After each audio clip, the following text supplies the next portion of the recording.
Você ouve agora o Evangelho do Dia, com o Padre Reginaldo. Olá, meus amados irmãos e irmãs, em nome do Pai, do Filho e do Espírito Santo. Amém. Paz e bênção na sua casa, na sua vida, e vamos juntos invocar a presença do Espírito Santo para que Ele ilumine nossa vida e que a palavra de Deus chegue até onde ela precisa alcançar, o coração de cada um de nós. Vinde, Espírito Santo, enchei os corações dos vossos fiéis e acendei neles o fogo do vosso amor. Enviai o vosso Espírito, e tudo será criado, e renovareis a face da terra. Oremos. Ó Deus, que instruísse os corações dos vossos fiéis, com a luz do Espírito Santo, fazei que apreciemos retamente todas as coisas, segundo o mesmo Espírito, e gozemos sempre da sua consolação, por Cristo Senhor nosso. Amém. E nesse dia 17 de dezembro, a Igreja já prepara-nos de uma forma mais intensa para celebrar esse grande mistério da encarnação do Verbo. Então vamos ouvir o Evangelho de hoje, que está nesse 17 de dezembro, em Mateus 1, de 1 a 17, que é sobre a genealogia de Jesus.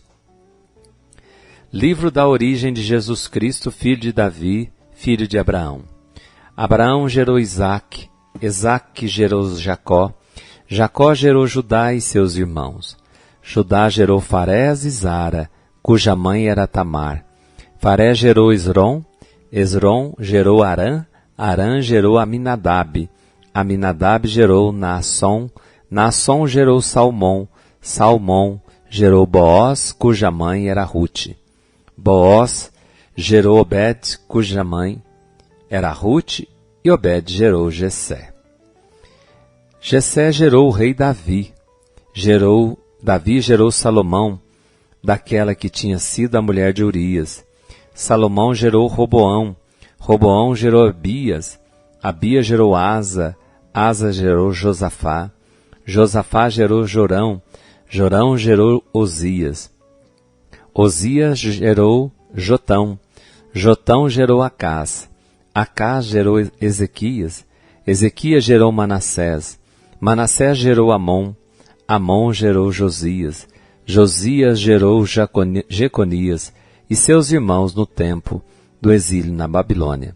Depois do exílio na Babilônia, Jeconias gerou Salatiel, Salatiel gerou Zorobabel, Zorobabel gerou Abiúde, Abiúde gerou Eliaquim, Eliaquim gerou Azor, Azor gerou Sadoc, Sadoc gerou Aquim, Aquim gerou Eliúde, Eliúde gerou Eleazar, Eleazar gerou Matã, Matã gerou Jacó, Jacó gerou José, o esposo de Maria, do qual nasceu Jesus, que é chamado Cristo.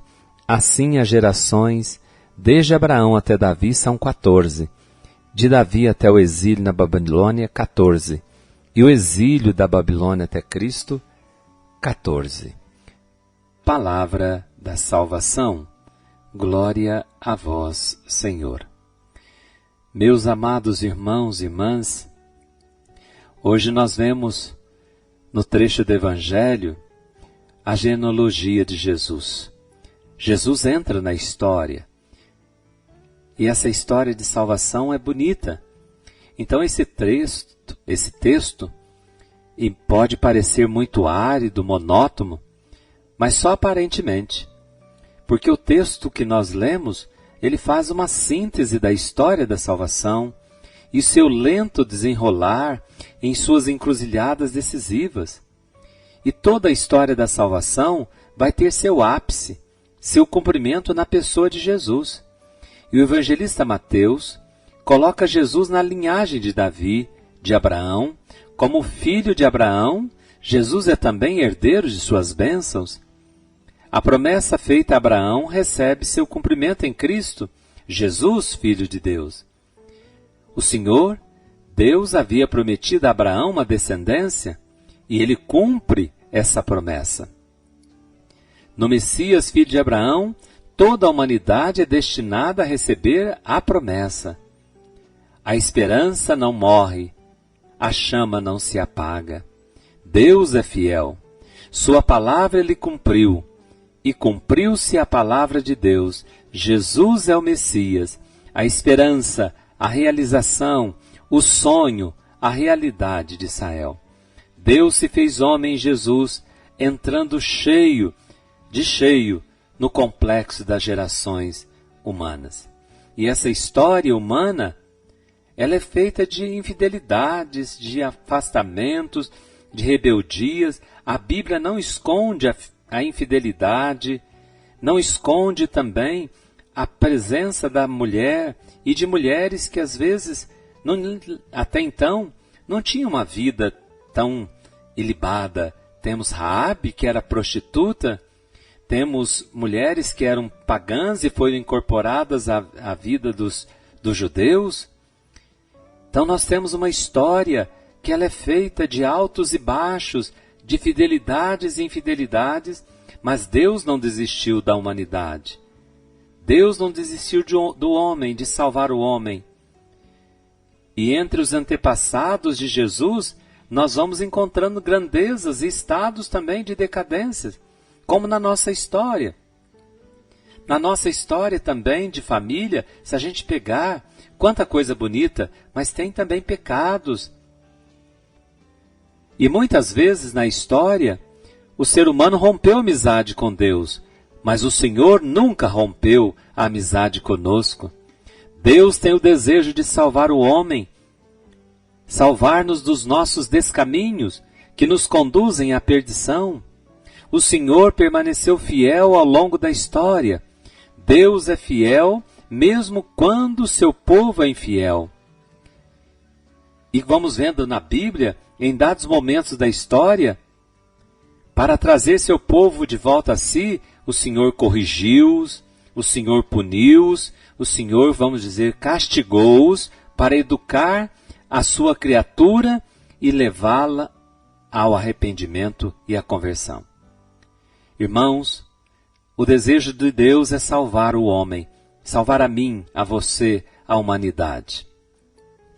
O Senhor sabe utilizar-se de todos os meios. Ele transforma a desgraça em graça. E nessa história de salvação, o Senhor serviu-se de pecados, maldades, fraquezas humanas, para tudo transformar em caminho de salvação. Basta olhar para as histórias bíblicas. A Bíblia não esconde os pecados de seu povo, mas revelam paciência e o amor imenso de Deus pelo povo. O povo rompe a aliança.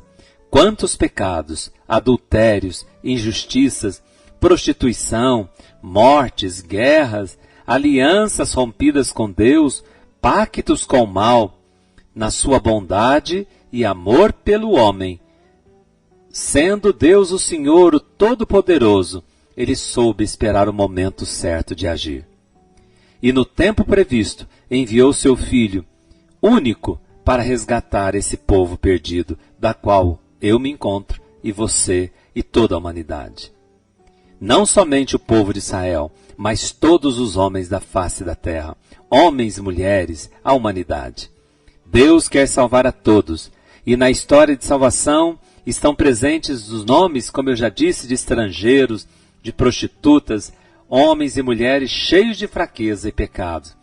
Pois o Senhor ama e quer a todos conduzir à salvação, por Jesus Cristo, seu Filho, verdadeiro homem e verdadeiro Deus, Filho de Deus, Filho de Maria, nosso irmão, Mestre, Senhor e nosso único Salvador. Deixemos a história da salvação iluminar a nossa história, nossos antepassados, nossas lutas, nossas dores. Vamos rememorar nossa história de vida, nossos antepassados, a história nossa de cada um, que é feita de força, de fragilidade, de graça e pecado. É nessa história. Deus sabe trabalhar-se com esses instrumentos, porque Ele sabe transformar. Aí está o poder de Deus. Deus não precisa destruir para fazer de novo. Deus pode transformar aquele barro num vaso nobre. Foi isso a história de salvação. Demos glória e louvores ao Senhor nosso Deus. Assim seja. Amém. O Senhor esteja convosco, Ele está no meio de nós. Abençoe-vos o Deus Todo-Poderoso, Pai, Filho e Espírito Santo. Amém. Fiquem com Deus e até amanhã, se Deus quiser. Você ouviu o Evangelho do Dia com o Padre Reginaldo.